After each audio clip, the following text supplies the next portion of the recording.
Well, I came to Yale, to the medical school from an unusual background. It was different. I was older. I had been with several ballet companies dancing professionally for about 13 years and had not gone to college yet, really. But I was at a point where I had to think about what I was going to do with the rest of my life. And I went back to college. They took me and still taught ballet and earned good money going through college, but doing the pre-med stuff. And then was really fortunate to get an interview at Yale. I came to Yale Med School also from a very different background.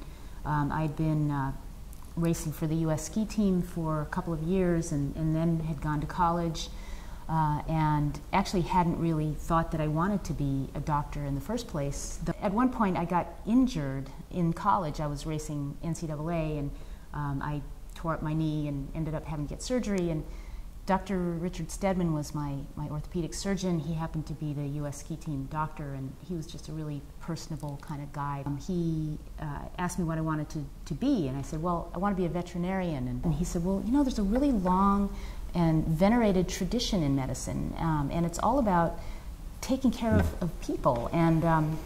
And something about what he said just really impressed me, and I guess that's probably what really appealed to me about Yale, was that it seemed to really speak of that long and venerated kind of tradition, and so it was really a no-brainer when I got into Yale that I would come here.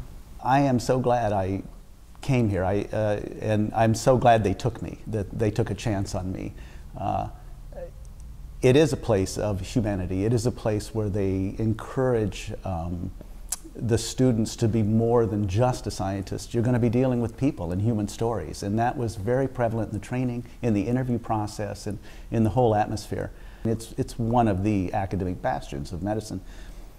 So even if you go into primary care like we did, you carry that with you, and that is such a valuable gift.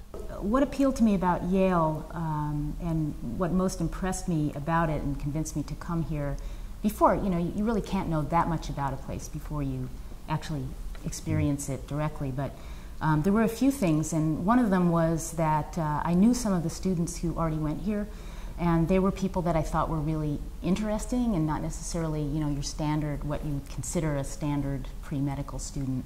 I have to say that the idea of not having graded courses was also very important to me. I, you know, had been in schools where, you know, the focus was always on grades, and I felt that this was respectful of the idea that you were learning for the sake of the learning, and that really appealed to me. One other thing I want to say about the training here, and there was an absolute uniform consistency that stays with you as a physician your entire career, of a respect for patients. Everybody here focused on the humanity of going into that room and giving a patient dignity as well as the medical care. So the way that we came to found the San Francisco Free Clinic, I've been thinking about that, and it really has to do with always asking the question, where can you be of the most service? And we had come to San Francisco in order to take on the care of the San Francisco Ballet. That was the reason that we moved there. But at the same time, you know, we needed to have a practice as well, and we started a private practice. And we found that it was sort of a fancy private practice, and we had to be concerned about the bottom line, and we had to be making choices that allowed us to make our ends meet, which meant not seeing a lot of uninsured patients, not seeing Medi-Cal patients. You know, it was a fancy office. After a while, it didn't feel like that was the service that we'd been trained to do at the places we'd gone, like Yale, and then to University of Washington Family Practice Program. We felt like we had better training, that we could actually make a difference in serving people.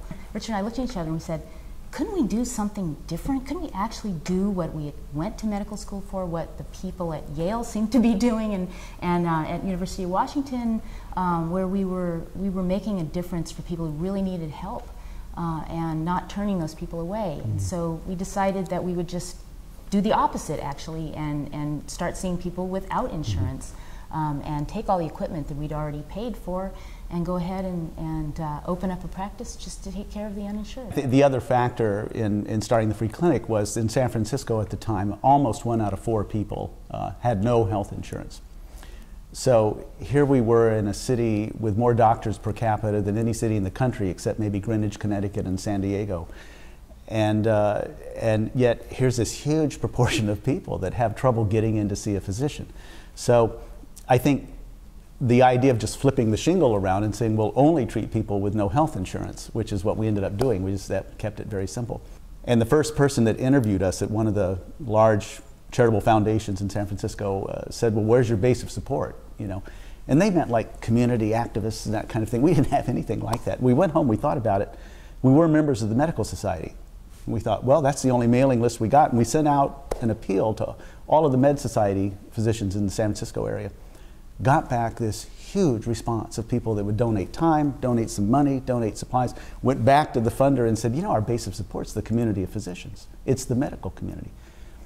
And that opened the grant doors. More and more help kept pouring in from the medical community. And we've ended up with about 135 physicians in their offices that will donate something. 85 specialists will see patients for free in their own office. Not one has ever dropped out in 20 years. We're in our 20th year. From the days of our private practice, we have taught, and it's such a pleasure. And we, thank goodness, have been able to keep a relationship with Yale. Where we take senior medical students, and now in large numbers. And over the past 12 months, we've had over 20 senior medical students from Yale. We love working with the Yale students. Their quality is extremely high. They're very interesting and different. When we opened the free clinic, it became very clear that this was going to be an amazing opportunity for medical students because they would have more freedom to actually have input into the care of the patients. The students who come have also worked in the Haven Free Clinic, and so they can kind of pass on their experiences there and things that have worked there that, you know, we might even think about trying at the San Francisco Free Clinic. So it's a really good match, and we feel really happy that the students at Yale decided to go ahead and start something like the Haven Free Clinic. But it's only to be expected from a place like Yale. So it brings back full circle of Yale taking two oddball cases like us, U.S. ski team, ballet dancer, and me being much older, Tricia a little bit older. The breadth of students that we see from Yale, fourth-year students, it's amazing. We definitely see people that are going into research and science, incredibly competent. They're all competent. They're all very well trained, and they're getting a wonderful med school experience. But there's a huge number again that come from different backgrounds that are interested in humanities and have human interest stories. And the Yale students are an impressive bunch because of the range of age that Yale accepts, the range of background that Yale accepts, and they're all bright on top of it. So it's really fun to have them.